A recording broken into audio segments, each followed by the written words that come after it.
Ibadan, my city of dreams.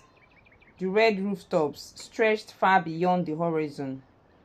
The air thick with the smell of akara frying in roadside oil. The sound of downfall buses calling for passengers at Makola roundabout. That was where my story began. A story I wish I could erase. My name is Adebimpe. 2 years ago, I was the happiest woman alive. I had just married the man of my dreams. His name was Tade. I first saw him at a friend's wedding in Bodija. I was wearing a purple lace iro and buba. My gele tied so high I could barely tilt my head. The hall was filled with music and laughter, but somehow I felt his eyes on me.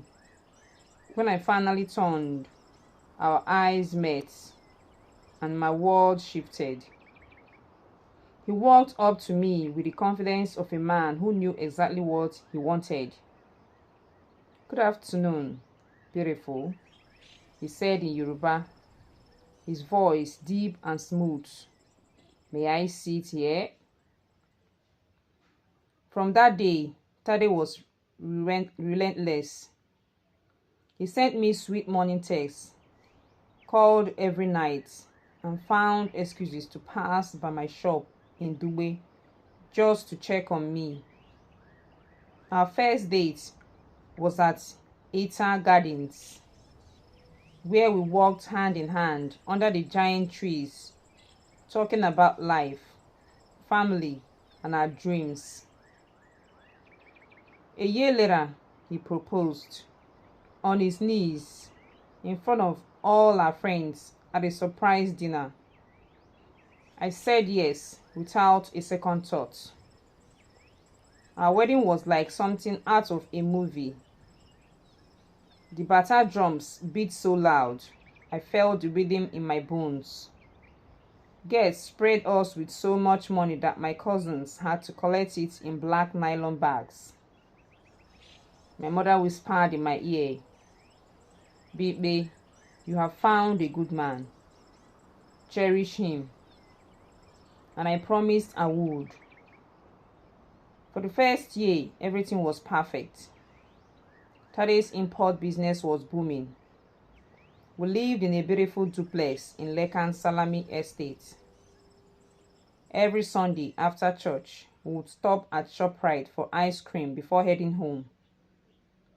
We hosted friends for suya nights, traveled to Lagos for weekend getaways, and prayed together every morning.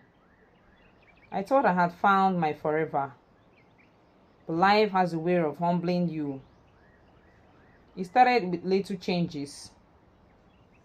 Tade would come home late, smelling faintly of cigarettes, smoke, his shoulders heavy.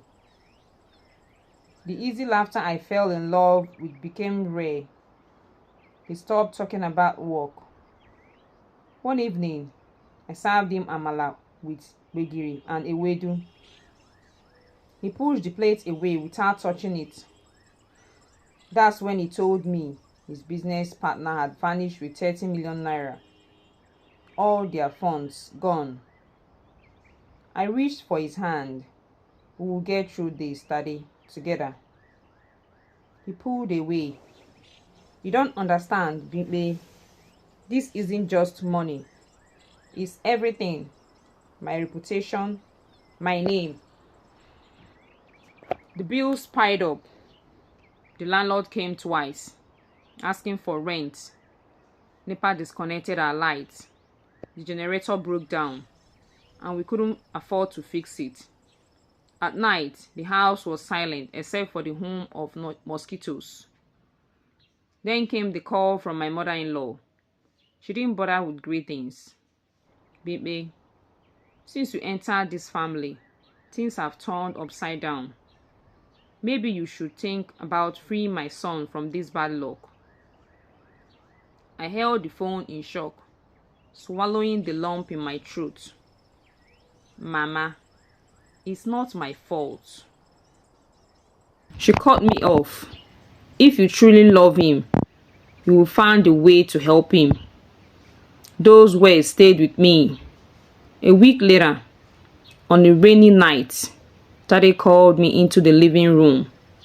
The sound of the rain hitting the zinc roof was steady, almost hypnotic. He sat in the dark, his face barely visible. "There's a way we can fix this," he said. I sat opposite him. "Anything, Daddy, just tell me." He took a deep breath. "There's a man, Chief Oyederan. He is rich, powerful, and willing to help us. But," he hesitated, avoiding my eyes, "he wants you." I blinked. "Me? Wants me? How?" "You know what I mean," he said flatly. "One night, just one night, Bibe, and it would give us enough to pay all our debts." For a moment, I laughed, a short, nervous laugh, waiting for him to tell me it was a bad joke. But he didn't smile. His face was as cold as the rain outside. "Tade, are you insane? You're my husband," I whispered. "And I'm trying to save our marriage." His voice rose. "It's one night for a lifetime of security. Don't you love me enough to make this sacrifice?" My chest tightened.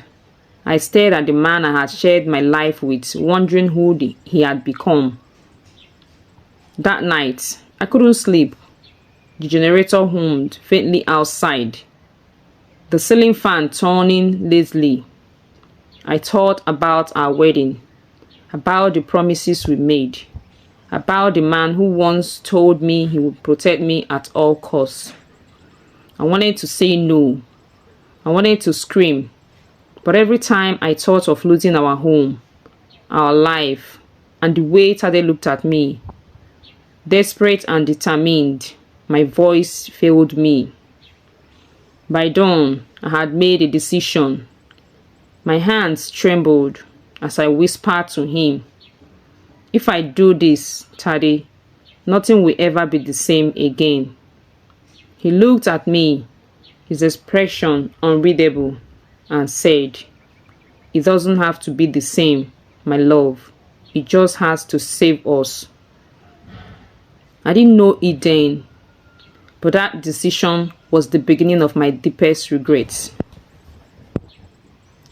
Thank you for watching. I hope you enjoyed the story and you're already glued to know the full gist of the part 2 of the story. And I know you wouldn't miss out. Please do well to like, share, and subscribe to get more views to my channel. Thank you.